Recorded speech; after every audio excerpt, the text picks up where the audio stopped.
Oke, jadi hari ini kita bakal review ulang dari pertemuan sebelum UTS. Maksudnya setelah UTS ya. Kita mulai di indeks harga dan inflasi. Karena apa? Kemarin yang tugas pertama yang ada yang ngitung indeks Las Peires, terus indeks tidak tertimbang indeks kuantitas itu ternyata dari kalian masih ada yang kurang teliti gitu. Kebanyakan sih saya nggak tahu ya, apakah itu kalian mengerjakannya bersama-sama atau gimana, saya nggak tahu. Kebetulan kemarin salahnya banyak yang di tempat yang sama gitu. Jadi saya asumsikan kalian kurang teliti dalam melakukan perhitungan, sehingga saya rasa saya perlu mengingatkan kembali tentang metode penghitungan indeks. Karena saya pasti keluarkan ini entah 1 atau 2 nomor di pilihan ganda ataupun di esai. Ini kemana nih yang lain?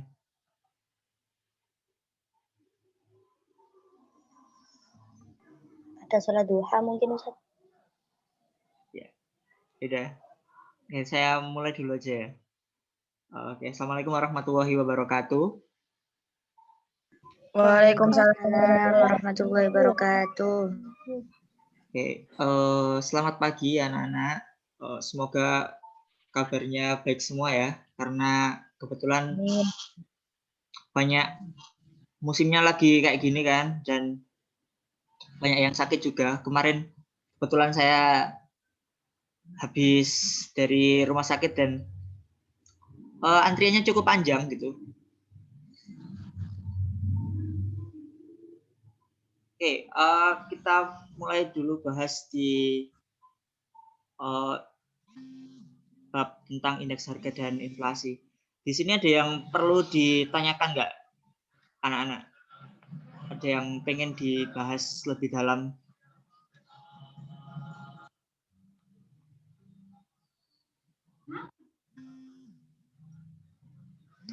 Siapa telepon? Pan aku sekolah. Iya, sekolah. Oke. Saya ke sini dulu aja ya kalau gitu. Kalau pengertiannya kan kalian bisa baca sendiri di buku maupun di PPT yang nanti saya kasih, atau kalian bisa ulang lagi videonya. Jadi indeks harga itu kan salah satu alat ukur gitu ya untuk melihat perkembangan harga secara umum di masyarakat. Salah satunya kita bisa mencari inflasi dari menghitung indeks harga itu sendiri. Nah, di sini ada macam-macam indeks harga. Ada indeks harga konsumen, perdagangan besar, terus indeks harga yang dibayar atau diterima petani, ada indeks harga implisit atau PDB deflator gitu ya. Nah, yang biasanya dipakai untuk ngitung inflasi itu kebanyakan di negara-negara itu pakainya indeks harga konsumen sama PDB deflator. Tapi di pembelajaran kelas 11 ini kita fokus ke indeks harga konsumen untuk penghitungan inflasinya. Tapi sebelum itu kan ada metode penghitungan indeks ya, dengan metode tertimbang sama metode tidak tertimbang. Nah, kemarin tuh kalau masih ingat ada soal ngitung indeks Las Peires. Indeks Las Peires ini kan termasuk indeks tidak tertimbang, indeks tertimbang ya. Jadi kan indeks Las Peires ini kan jumlah PN kali Q0 per P0 kali Q0. Mondok po yun ang balor. Iya kan, Pak. Dia sudah kayak gitu, Pak. Iki ono sosis tapi. Oh, iki deh. Nah, iki sosis. Kenapa? Sosis. Emak aku seneng Kak Olwa. Kenapa admin bos?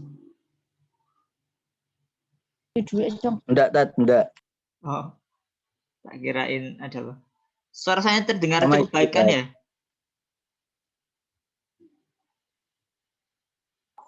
Ya, terdengar Ustaz. Oke. Nah, kemarin itu banyak yang salah di sini. Nah, kalian kemarin ngitung P-nya ditambah semua, terus Q-nya ditambah semua baru dikalikan. Itu metodenya salah ya. Yang benar kayak gini. Nah, PN kali QN. Jadi harus dikalikan dulu. Dari PN kali QN kan? PN kali QN0. Sorry. 7.000 dikalikan 100, 700.000. Kemudian 6.000 dikalikan 100, 600.000. Kemudian dikalikan semua baru ditambah. Itu ketemunya delta. Sigma PN Q0 itu yang digunakan dalam penghitungan indeks Last Pairs, bukan ditambah semua, ini ditambah, terus ini ditambah, baru dikalikan. Itu hasilnya jelas salah ya, berbeda dan nanti hasilnya salah dalam penghitungan indeksnya.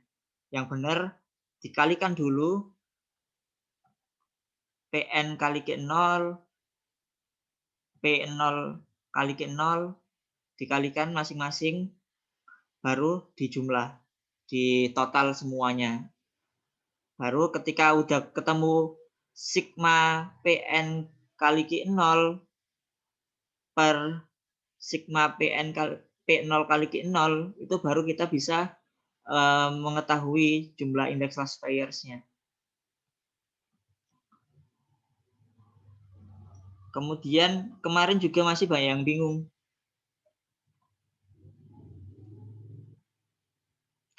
Bagi yang telat, terang saja ini saya videonya saya rekam, jadi nanti saya coba deliver lagi di YouTube gitu. Bagi yang telat. Sorry. Dan sebagai informasi, kita ulangannya mulai dari bab pertama ya, tentang pendapatan nasional, hingga bab terakhir kemarin tentang kebijakan moneter fiskal.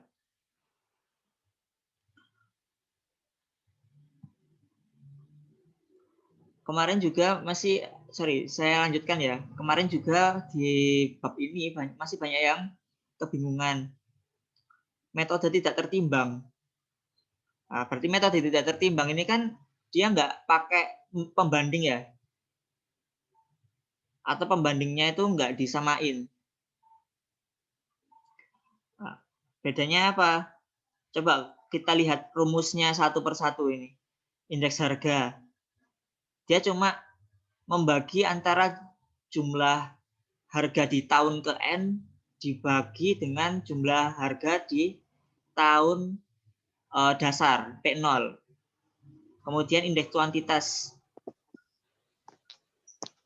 Dia cuma membagi kuantitas di tahun ke N bagi jumlah kuantitas di tahun ke 0 atau tahun dasar. Dan indeks nilai dia dikalikan bukan dengan nilai yang sama. Jadi kalau PN ya dikali dengan QN, kalau P0 dikali dengan Q0. Sedangkan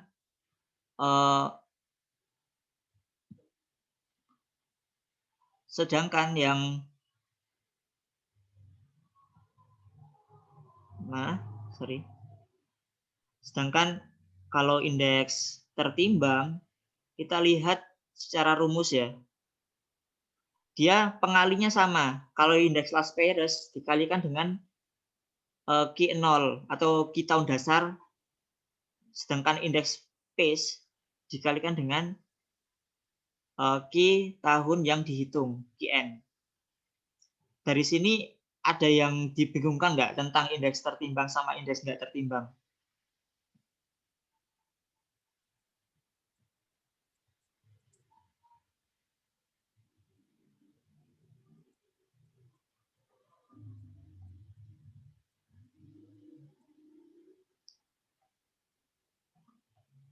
Siapa aja sih yang itu?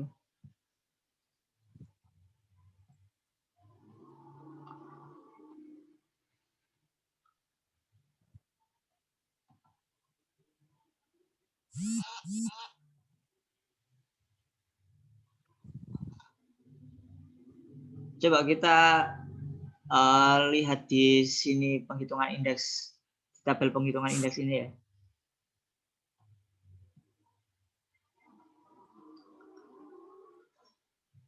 Nah, kalau kita ngitung indeks tidak tertimbang, kita cuma, misal kita ngitung indeks harga ya, berarti kita cuma nambahin ini aja, nambahin harga di tahun 2018 sama harga di tahun 2019, kemudian kita bagi P0-nya kan ini, tahun ke-0, sama ininya kan tahun ke Nah, akhirnya kita ketemu. Kalau kita udah ngitung, kita bisa ketemu indeks harganya yang tidak tertimbang di tahun 2019 ini kayak gini. 34.000 ya. Ada yang ditanyakan?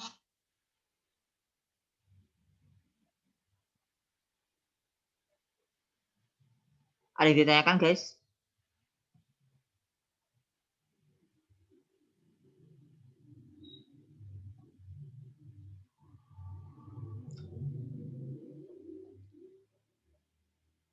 Jadi kayak gitu ya.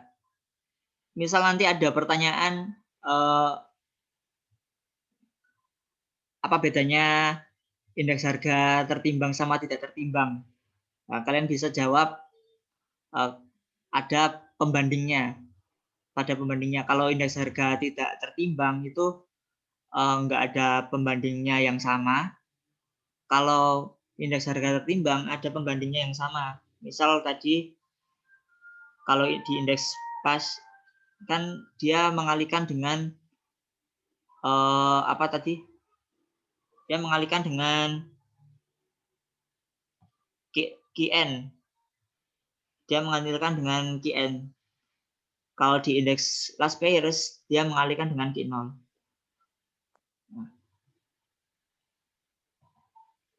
Kemudian kemarin dalam penghitungan ini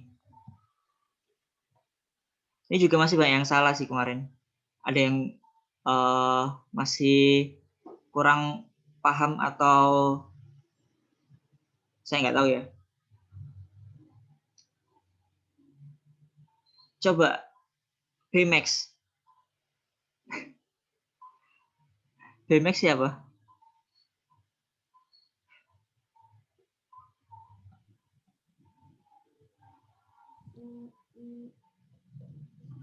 Bmax siapa ya? Saya Ustadz Tati. Oh, Preti. Oke, Preti.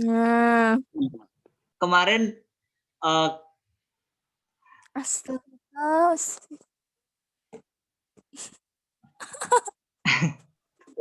jadi kemarin kan ada salah satu soal itu saya suruh cari buat Belum ngangkat. ngitung apa? Tahu Ustadz.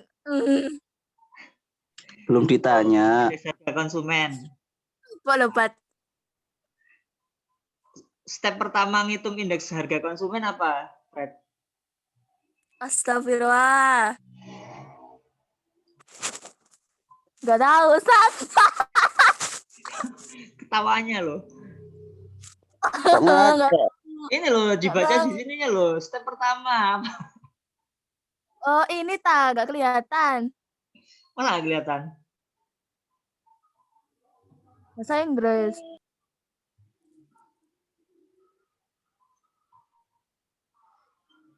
Step pertamanya kan ini ya. Jadi kita harus mencari barang. Kita mensurvei barang dulu yang bisa dijadikan dasar buat penghitungan Ayo, Pak. indeks gitu. Fix the basket of goods. Jadi kalau di sini dicontohkan pakai barangnya itu 4 hotdog sama 2 hamburger gitu. Nah, setelah itu tahap selanjutnya kita harus tahu dulu harga masing-masing barang itu. Kita list ya, di list di tahun 2010 harganya harga hotdog $1, harga hamburger $2. 2011, 2012 segini ya harganya.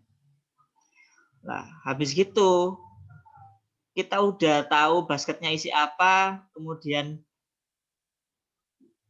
apa harga-harganya, kita tinggal ngalikan aja sih.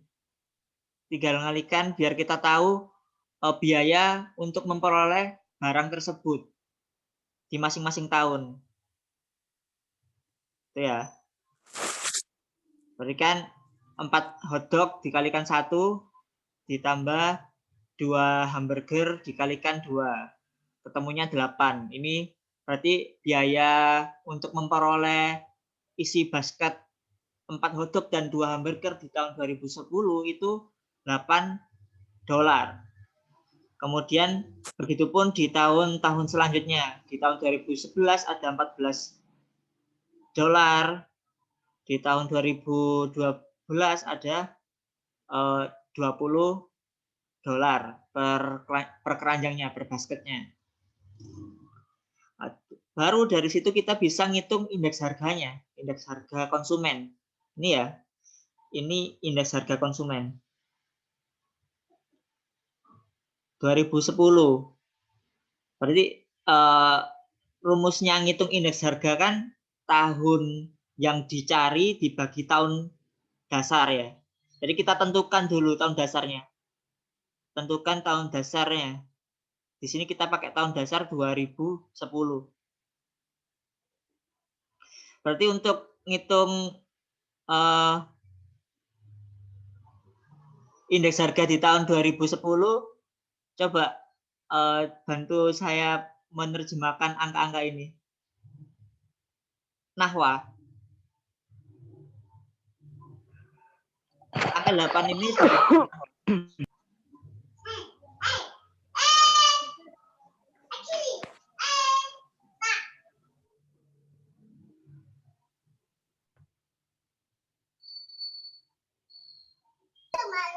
Baby. halo. Ya, Ustadz. Ya. Angka 8 ini dari mana, Nahwa?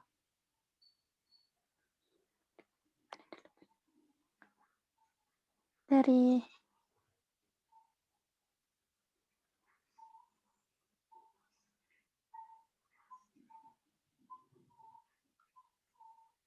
itu yang 2 tambah 4.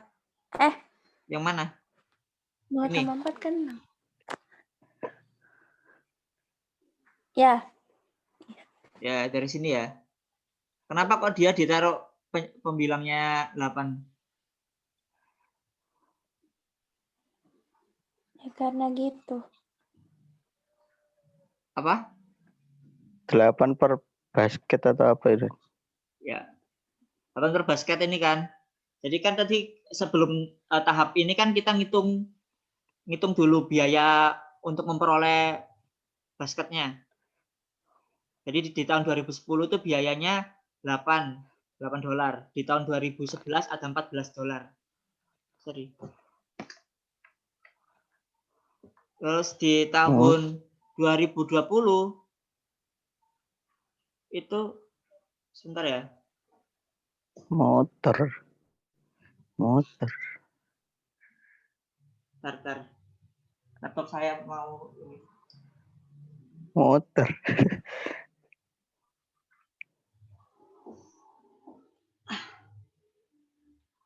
Sorry, saya pakai sarung coy. Tahun 2011, tahun 2011 kita ketemunya $14 per basket gitu ya. Nah, kita di sini mencoba mencari indeks harga konsumen di tahun 2010. Rumusnya kan tahun ke N atau tahun yang dicari dibagi dengan tahun dasar. Sedangkan di sini tahun dasarnya adalah tahun 2010. Kalau kita cari tahun 2010 berarti tahun ke N-nya 2000 berapa?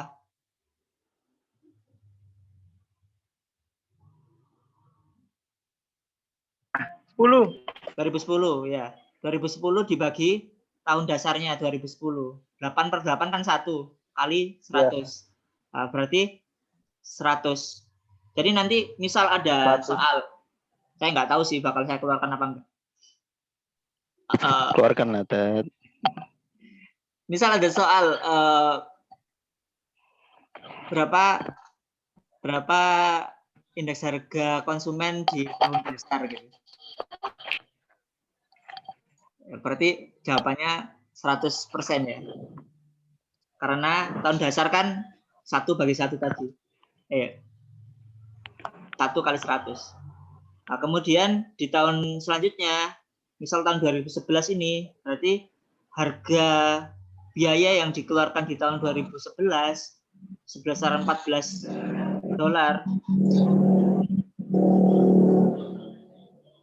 Sebesar $14 dibagi dengan tahun dasarnya, yaitu $8. 14 bagi 8 1,75. ya 1,75 kali 100. 175. Nah, baru dari sini kalau kita udah ketemu 175. indeks harganya masing-masing, kita baru bisa ngitung inflasi. Ingat ya, rumus inflasi. Rumus inflasi itu kan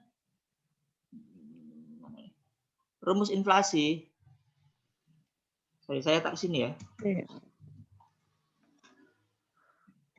Inflasi itu kan kayak kita ngitung rumusnya pertumbuhan ekonomi. Berarti kalau pertumbuhan ekonomi kan PDBN min PDBN min 1. Kalau di sini inflasi IHK N min IHK N min 1 dikali 100%.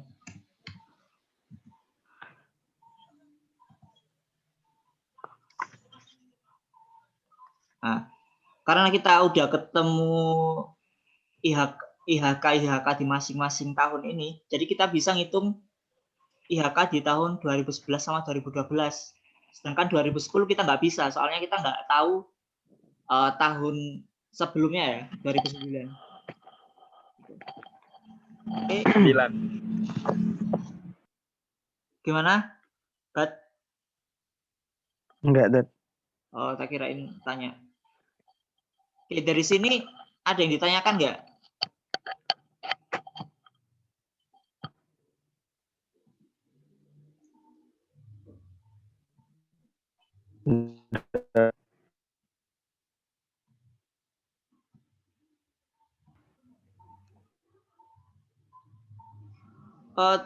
Terus jangan lupa ya, ini kalian hafalin ini. Barangkali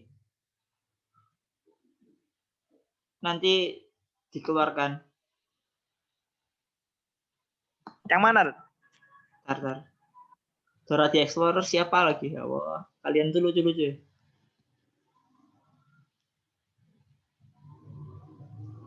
Mana nih? Kok nggak ada ya?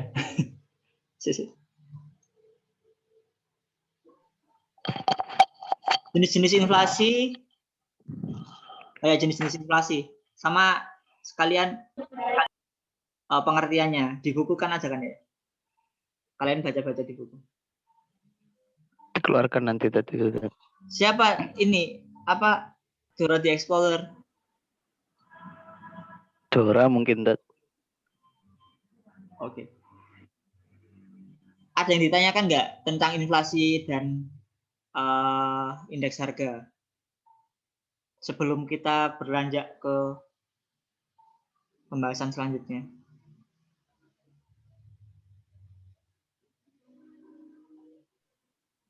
Saya Ya, Lemon.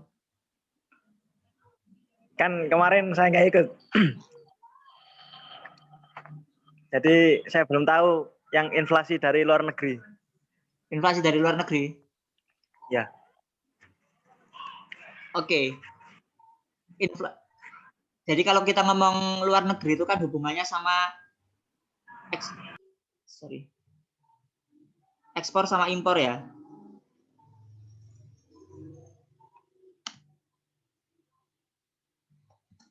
Kalau kita ngomong hubungan sama luar negeri kan kita ngomongin ekspor sama impor. Jadi inflasi luar negeri itu pengaruhnya karena terjadinya gejolak ekonomi di negara yang kita tuju atau kita impor dari sana. Misal nih, Indonesia impor apa? Impor minyak. Kita impor minyak dari Arab Saudi. Nah, ternyata di Arab Saudi itu ada gejolak perekonomian yang menyebabkan harga-harga di sana itu sangat tinggi. Sehingga harga minyak pun naik gitu. Harga minyak naik, sedangkan kita mau nggak mau karena kebutuhan kita beli dari negara sana, dari Arab Saudi. Jadi yang awalnya kita beli dengan harga lebih murah, kita belinya harganya lebih tinggi. Nah, kalau harga minyak itu kan tinggi, kan minyak ini kebutuhan pokok ya, dan semua kegiatan produksi maupun kegiatan kita sehari-hari kita pakai minyak. Contohnya apa? Kita tiap hari nyalain lampu. Nah, lampu itu salah satunya kan juga perlu bahan bakar. Terus bensin. Itu kan bensin kan juga salah satu produk turunan dari minyak bumi juga. Dan lain-lain. Nah, makanya ketika harga di luar negeri tadi itu bergejolak, karena kita punya hubungan dagang dengan mereka, kita jadinya kena imbasnya gitu. Nah, itu yang dinamakan inflasi dari luar negeri. Atau contoh lain, misal karena kita kan mata uang yang diakui dunia ini, yang diakui dalam perdagangan antar negara itu yang paling banyak digunakan kan dolar ya. Jadi misal di negara Amerika sana terjadi gejolak ekonomi, misal karena apa? Karena kemarin ada perang dagang dan lain-lain, sehingga harga-harga di sana itu bergejolak dan berpengaruh sama nilai tukar rupiah terhadap dolar itu sendiri, sehingga juga akan menyebabkan inflasi yang disebabkan oleh faktor-faktor di luar negeri gitu ya. Ada yang ditanyakan lagi? Ini nanti Zoom-nya mati sendiri, kita teruskan di Zoom berikutnya ya. Oke, ada yang ditanyakan lagi?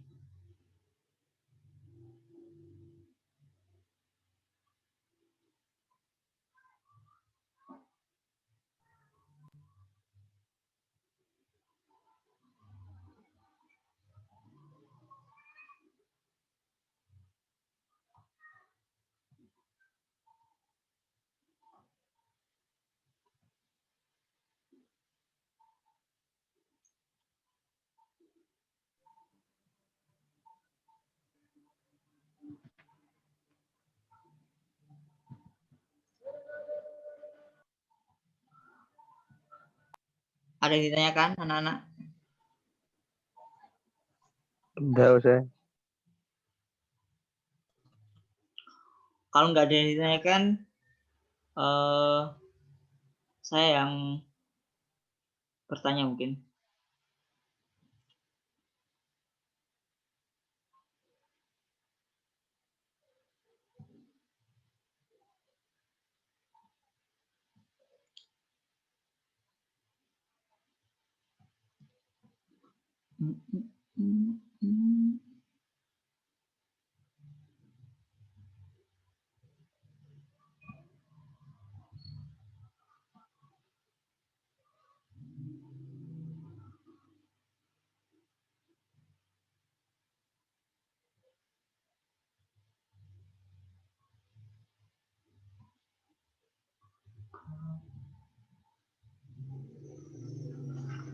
Kelihatan soalnya?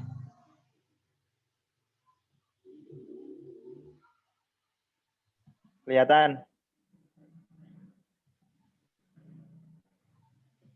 Ini soal yang kemarin kalian kerjakan.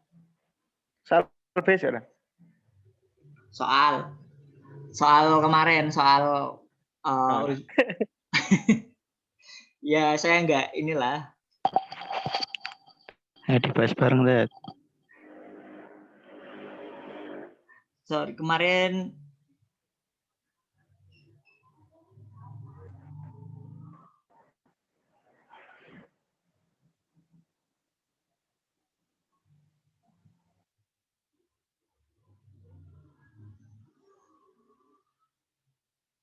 nomor 7. Nomor 7 aja yang bisa menjawab nggak? Coba siapa nih? Saya tunjuk aja. Arina.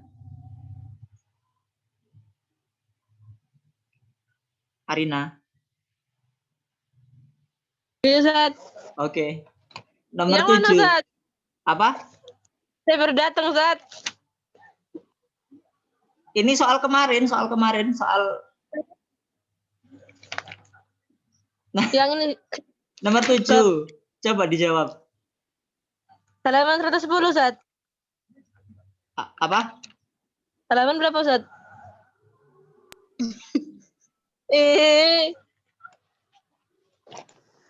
Soalnya ada di Zoom. Ini di Zoom. Di Zoom. Cik. Kemarin. Ini loh, coba dijawab. Nomor menjelang Hari Iya. Raya Idul Fitri.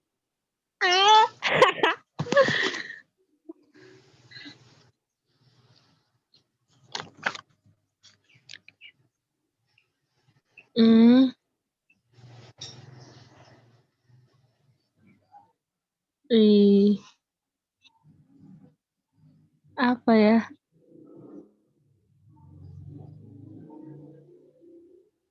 Ayo. Apa, Zat? Ya. Ya, benar. Jadi benar kalau ada suatu event-event agenda-agenda yang secara rutin, misal menjelang Hari Raya Idul Fitri, terus besok ini menjelang Natal dan Tahun Baru, itu kan biasanya harga-harga itu mengalami kenaikan ya, harga barang pokok terutama. Biasanya kan kalau kita menjelang Idul Fitri itu harga-harga minyak, harga-harga pakaian, terus harga-harga biasanya sih daging-dagingan gitu nggak sih yang meningkat. Nah, itu karena permintaannya meningkat ya, bukan karena kenaikan upah. Meskipun ya kita tahu kalau menjelang event-event tertentu itu kita kalau udah kerja itu pasti dapat tambahan upah ya, THR misal gitu-gitu. Nah, tapi bukan karena ini ya, karena kemarin ternyata ada lumayan banyak yang salah menjawab gitu. Padahal ini kan pertanyaan sangat receh gitu. Nah, kalian bisa searching, bukan searching sih. Kalian juga bisa latihan dari soal-soal di buku. barangkali saya ngambil dari sana, tapi ya kan nggak mungkin saya ngambil dari sana. Dad, saya mau tanya, Dad. Oke. Habis gini kita Kalau- selesai. Kita lanjut dengan link yang lain.